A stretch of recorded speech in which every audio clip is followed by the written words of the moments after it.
문재인 대통령의 독재자 후예 발언 이후에 자유한국당의 공세가 직접 대통령을 향하고 있습니다. 거친 말이 사라지지 않는 정치권 수렁에 빠진 듯합니다. 5.18 기념식 때 문재인 대통령 독재자의 후예가 아니라면 5.18을 다르게 볼 수 없다 이렇게 발언한 것을 놓고 자유한국당 계속해서 비판하고 있습니다. 황교안 대표는 진짜 독재자 후예에게는 말 못하고 김정은 위원장을 얘기하는 거죠. 그리고 대변인 짓을 하고 있다 이런 발언을 인천에서 했는데요. 대변인 짓이라는 이 표현을 놓고 황교안 대표는 내가 했다고 다른 사람 얘기겠지라고 부인을 했는데요. 이 부분을 놓고도 또 공방이 있습니다. 청와대는 막말에 대해서 직접적인 대응을 하지 않겠다 이런 입장을 밝혔는데요. 글쎄요, 한쪽이 좀 참아야죠. 그래야 끝낼 수 있겠는데 언제까지 갈지 한번 봐야 되겠습니다. 관련된 녹취 먼저 들어보시죠. 5.18의 진실은 보수, 진보로 나뉠 수가 없습니다. 광주가 지키고자 했던 가치가 바로 자유이고 민주주의였기 때문입니다. 독재자의 후예가 아니라면 5.18을 다르게 볼 수가 없습니다. 우리 같이 힘을 합해달라고 말씀을 드리고 있습니다.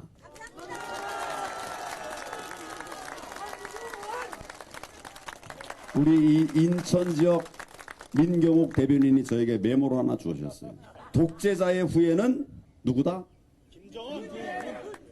지금 이 정부가 저희들을 독재자의 후예라고 하고 있어요.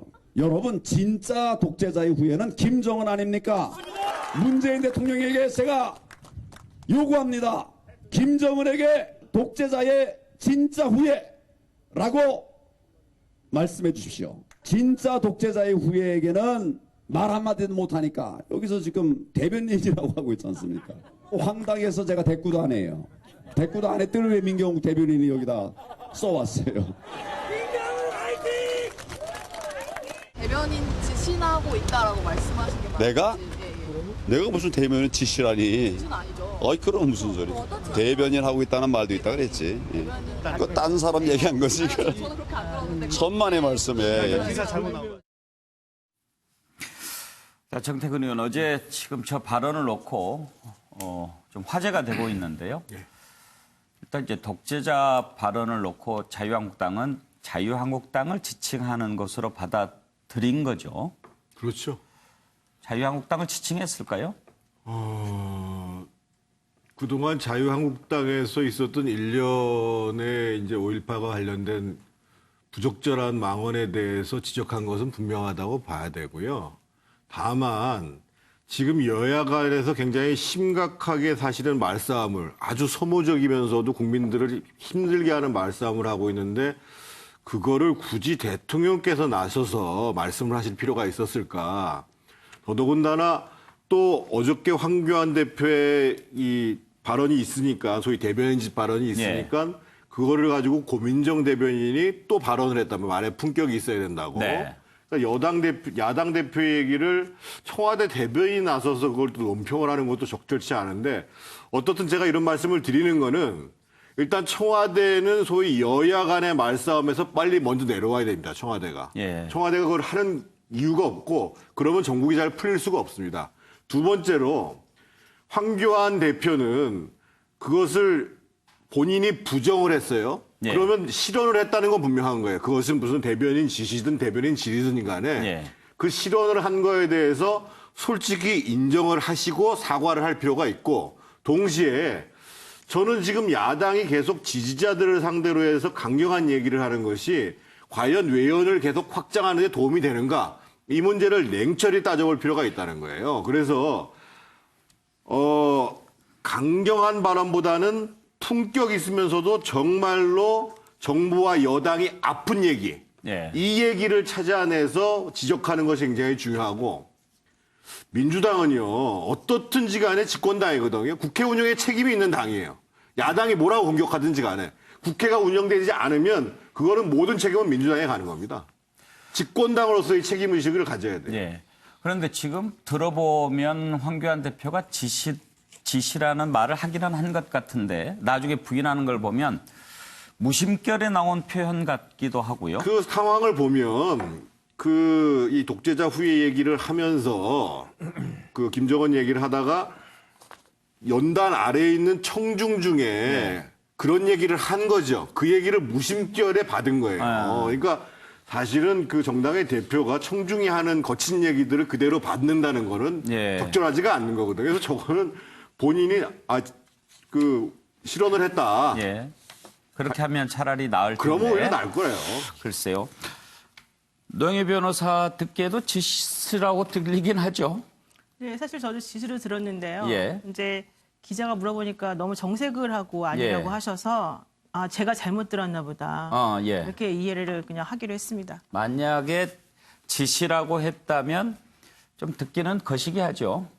근데 뭐 예전에도 그런 유사한 발언을 한번 하셨던 게 있었기 때문에 그렇게까지 놀라지는 않았고요. 어떤 발언 뭐 여기서 말씀인가요? 말하기는 좀 그런데요. 어. 네, 어쨌든 제가 그냥 기억에 그렇다는 예. 얘기고요. 뭐 정확하지 않습니다. 그런데 어쨌든 중요한 거는 그 황교안 대표가 이전 대표하고는 좀 다른 식으로 품격이 있으실 거라고 기대를 했었던 것이 이제 조금씩 그 기대를 접게 되는 순간이 오는 것 같아서 좀 안타깝고요. 근데 그것과 별개로 실제 이런 식으로 그 강한 부정을 하는 것은 또 이것이 오히려 역설적인 어떤 효과를 낳을 수 있다. 예. 그런 생각이 들고요. 특히 이걸 정치 쟁점화 계속해서 시키는 것이 어떠한 종류의 정치적 이득을 가져오길래 이런 식의 그 정치 박사님들께서 이렇게 하시는 걸까 좀 예. 좀 궁금했었어요. 더 중요한 건 남로당 천안함까지 사실 이 건 관련해서 얘기를 계속 하고 계시는데 예. 이게 과연 그렇게까지 할 만한 상황인 것인가 조금 의심스럽기도 합니다. 양문석 박사, 그런데 보면은요, 그동안 이제 청와대나 대통령을 향해서도 좀 거친 말이 있기는 있었지만 주로 여야 간에 이런 막말 공방이 있지 않았습니까? 그런데 독재자의 후예 발언 이후에는 거의 조준점이 청와대 대통령을 향하고 있는 것 같은데 그 이유는 뭘까요? 그 독재자의 후예를 스스로 지금 자처하고 있는 거죠.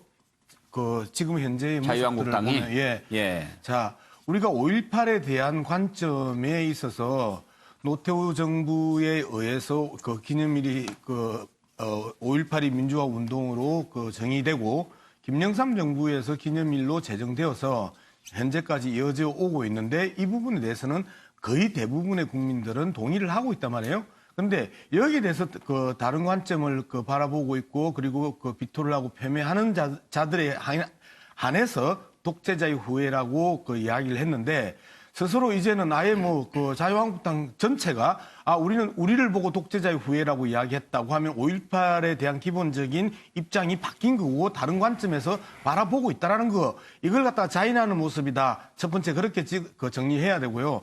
두 번째 우리가 속마음을 숨기면서 겉 표현을 통해서 정치를 하고 정치는 말이고 말은 국민들에게 다양한 영향력을 미친단 말이에요. 그런데 속마음이 그 표현으로 드러나 버렸다고요. 그리고 나서 또 강하게 부정을 해요. 이런 측면을 봤었을 때 저는 황교안 대표가 상당히 이제 자기 분열적 현상들이 일어나는 것 아니냐. 예. 정치적으로 다양한 의제를 놓고 계속해서 자신의 소신을 가져가야 되는데 옆에서 참모가 던져주면 덥석 물다가 저는 현상이 일어난 거거든요.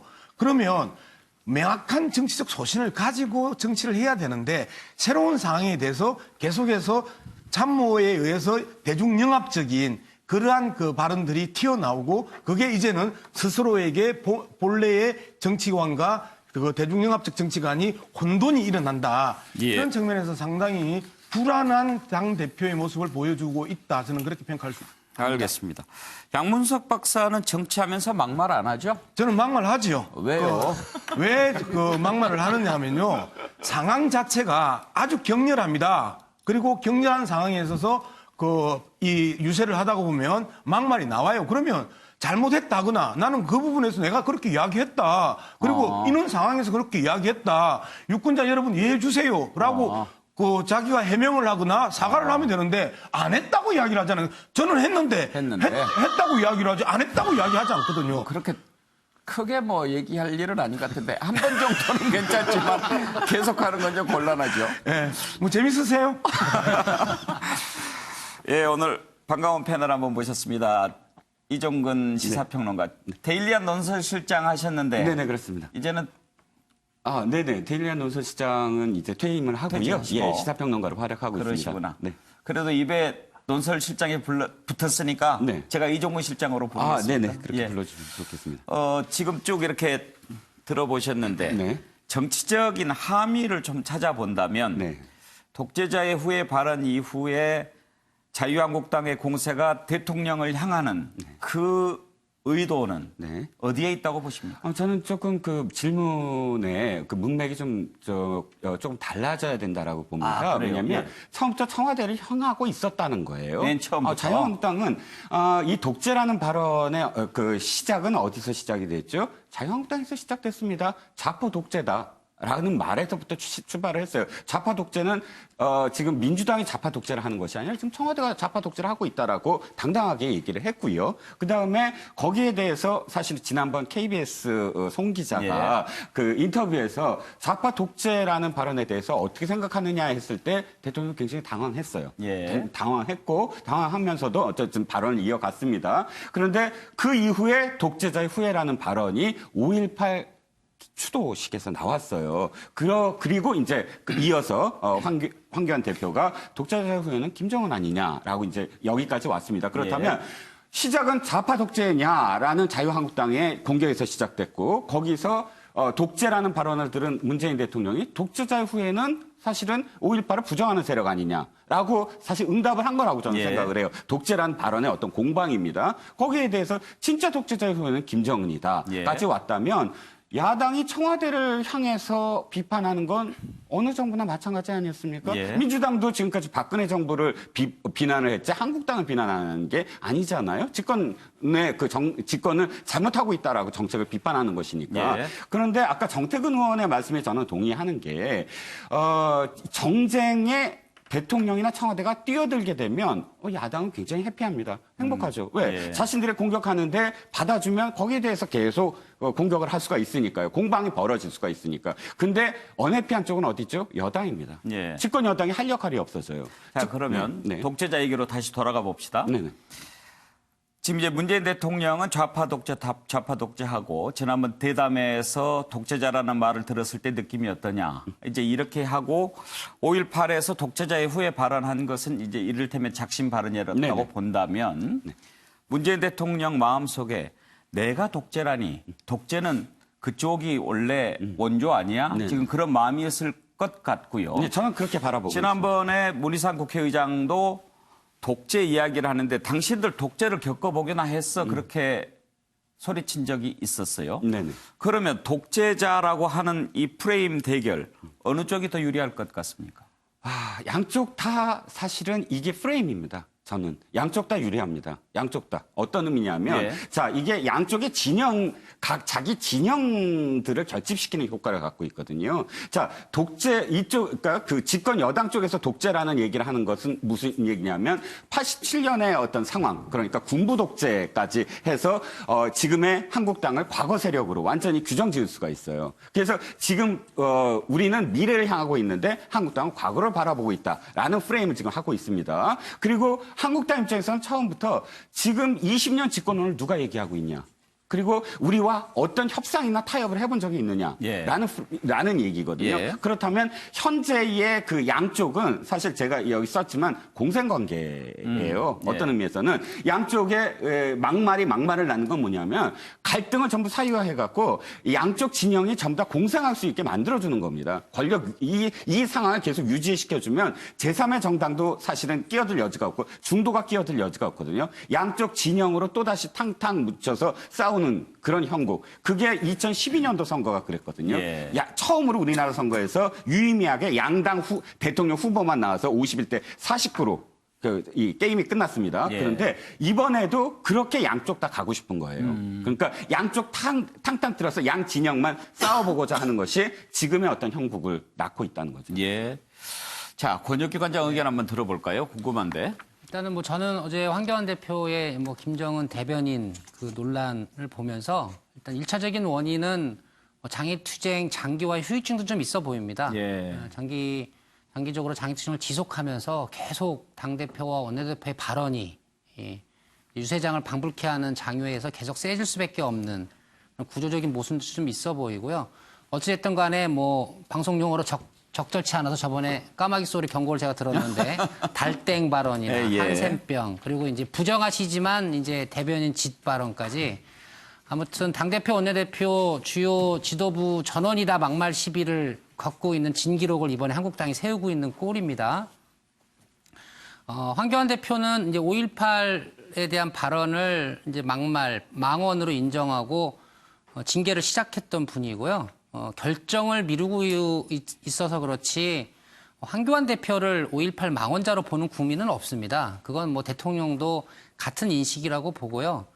대통령은 이제 5.18을 부정하는 세력은 재판을 진행 중인 전두환 대통령 추종자들만 가능한 거다. 그러니 5.18을 부정하는 정치인의 발언은 없었으면 좋겠다. 이렇게 이야기를 한 것이지 뭐 황교안 대표와 한국당 지도부를 겨냥했다고 생각하지 않습니다. 그런데 황 대표가 대통령이 한국당을 독재자의 후예라고 지칭했다라고 이제 본인이 규정을 하시고 김정은 위원장을 이제 끌어들였는데 저는 이건 좀 정치적인 오바 같고요. 의도는 5.18 망원 정국을 색깔론 공세로 돌파하겠다. 이런 의도로 저는 보입니다. 예. 그런데 이 망원 정국이 돌파를 하려면 색깔론 공세로는 안 될 것 같고요. 황 대표가 광주에서 약속한 대로 시급히 망원자들을 징계하는 것이 망원적을 동파할 수 있는 유일한 길이다. 저는 그렇게 봅니다. 예, 독재자 발언 파장 짚어보는데요. 정혁진 변호사께서는요? 저도 이제 문 대통령이 독재자의 후예가 아니라면 5.18을 달리 볼 수 없다 이렇게 말씀하셨을 때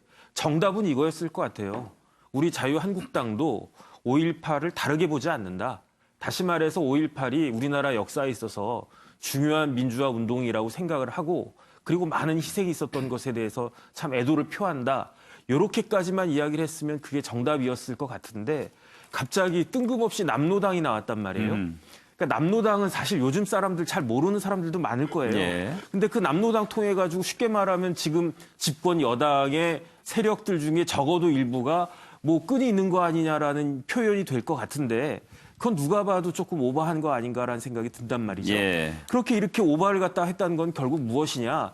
독재자의 후예란 말에 대해서 자유한국당이 자격지심을 갖는 것이 아닌가라고 사람들이 생각할 수밖에 없어요. 그러니까 이거는 조금 대처를 잘못하셨다는 것 같고 그냥 결국은 그 누가 봐도 사실은 김정은과 관련해서 관계를 좋게 맺고 싶어 하지만은 그 아버지나 할아버지나 다 독재자인 건 맞으니까 정하고 싶었으면 거기서만 딱 끝냈으면 좋았겠다. 예. 그 생각입니다. 우리 뉴스와이드 올해 들어서 국회에서 무슨 일을 했다. 여기에 대해서 어떻게 생각하느냐. 그 부분을 가지고 다뤄본 기억이 별로 없습니다. 지금 계속해서 막말 공방 이것 가지고 얼마 동안 계속 이렇게 우리가 이슈로 다루는지 알 수가 없는데요. 지금 벌써 5월이 하순으로 이제 접어드는데 올해 들어서 국회 딱 한 달 일한 것 같습니다. 그동안 막말만 오갔는데 그동안에 오갔던 말들 한번 모아봤습니다. 들어보시죠. 우리가 목숨을 걸고 고문을 당하면서 감옥살이를 하면서 지켜온 것은 이 사람들을 위한 게 아닙니다. 도둑놈들한테 이 국회를 맡길 수가 있겠습니까? 기자가 물어봤는데 그 기자 요새 문바 뭐 이런 사람들한테 공격 당하는 거 아시죠? 아니 대통령한테 독재 어떻게 생각하냐고 묻지도 못합니까 여러분? 전반적인 진상규명이 다시 돼야 되고 이것에 대해서는 전혀 국회에서 이걸 다루지 않고 황교안 대표가 다시 광주를 내려가겠다고 발표한 거는 뭐 거의 저는 사이코패스 수준이라고 봅니다. 그러니까 이게 타인의 고통에 무감한 상태를 그렇게 일컫는 거거든요. 강화문 광장의 내부 텐트가 강원순에 의해서 제거됐다면 우리는 강원순에 단부대를 설치하고 고속줄에 묶인 강원순의 조형물도 만들어 그리겠습니다. 예, 들어보셨는데 이것보다 더 거센 발언들도 적지 않죠. 계속해서 들어보실까요? 남로당의 후예가 아니라면 천안함 폭침을 다르게 볼 수 없다라고 되돌려 줘야 한다는 비아냥 소리를 여기저기서 많이 들었습니다. 부창부수라고 했습니까? 영부인 김정수 여사 또한 야당 당대표를 의도적으로 무시하는 모습을 보이면서 피하 구분에 동참했습니다. 정권은 작년에 초중고 교과서 집필 기준을 제시할 때 자유민주주의에서 자유를 빼겠다고 했습니다. 문재인 대통령은 이번에 5.18 기념식에서 광주가 지키고자 했던 것이 바로 자유다라고 또 얘기했습니다. 반대편의 자유는 없애버리고 싶고 내 편의 자유는 지키고 싶은 이런 이중적인 태도를 보여준 것입니다. 어따 대고 독재자의 후예에 운운하냐 이거예요. 그런 표현은 대통령의 언사, 대통령의 언어가 돼서는 안 됩니다. 일국의 대통령이 그런 표현을 써서는 안 돼요. 그 영부인은 또 제1야당 대표를 그냥 무시하고 악수도 안 건네고 지나가고, 대한민국 대통령 부부가 이렇게 협량해서는 안 되는 거예요. 최고 지도자 부부가. 국가 망신 아닙니까 이게. 네, 자유한국당 의원들의 발언을 들어봤는데 정태근 의원은 어떻게 들으셨어요? 이렇게 그 지도부가 나서가지고 대표, 원내대표, 중진경이 나서서 막말 퍼레이드를 계속한 일은 사실은 드물었거든요. 그러니까 이게 이제 박근혜 정부 때부터 그 당시 민주당이 이제 저주의 용어들을 막 쓰기 시작한 것들부터 시작해서 상대당의 그 최고 지도자들한테 저렇게 막말을 해도 된다. 예. 이런 것들이 되다 보니까 진짜 좀 심각한 상황이 왔어요. 그래서 아까 말씀하시는 대로 이게 국회는 딱 일은 한다라고 말싸움을 가지고 지금 상반기를 다 보내고 있는 거예요. 그래서 제가 하나 제안을 드리는데요. 얼마 전에 여야 원내대표들이 모여서 호프타임 했다고 그러잖아요. 아무 결과는 없었는데 일단 여야에 있는 모든 대변인, 이게 말을 증폭시키는 사람들이 대변인과 부대변인 이런 사람들이 대변인단이 다 모여가지고 호프타임을 한번 하시면서 우리 한 달 동안 논평 성명 내지 말자. 이걸 합의 보시고 각 정당에서는 지금 주로 나오는 게 모두의 공개 발언하는 데서 세게 다 얘기하거든요. 카메라가 받아주니까 각 정당에서 앞으로 한 달 동안은 모두 공개 발언 없앤다. 회의 끝난 다음에 정리된 것만 발표한다. 이렇게 좀 빨리 합의를 보셔가지고 6월 국회 때 시작할 때 국민들 앞에 좀 약속했으면 좋겠어요. 그 아이디어인데요. 그런데 맥주 마시면 말이 좀 많아지지 않을까 걱정인데요. 그러니까 정상적으로는 합의가 안 되니까 맥주 한 잔 마시고 합의 보라 이거예요. 정말 여야 합동으로라도 어떤 뭐 좀 사과 해견을 한다든지 침묵하자는 거 아이디어 같은데 양문석 박사 어떻게 생각하세요? 화가 나니까 이제 저렇게 이야기를 하시는 거고 계속해서 이제 말에 대한 이야기들이 계속 정폭되면서 국민들이 똑같이 영향을 받거든요. 그러면서 이제 또 배가름이 일어나니까 이제 그렇게 이야기를 하는데, 그래도 우리가 방송을 하면서 이 평가는 제대로 해야 되는데 저는 방금 자료화면을 보면서 좀 충격적입니다. 정진석 의원이 그렇게 이야기해요.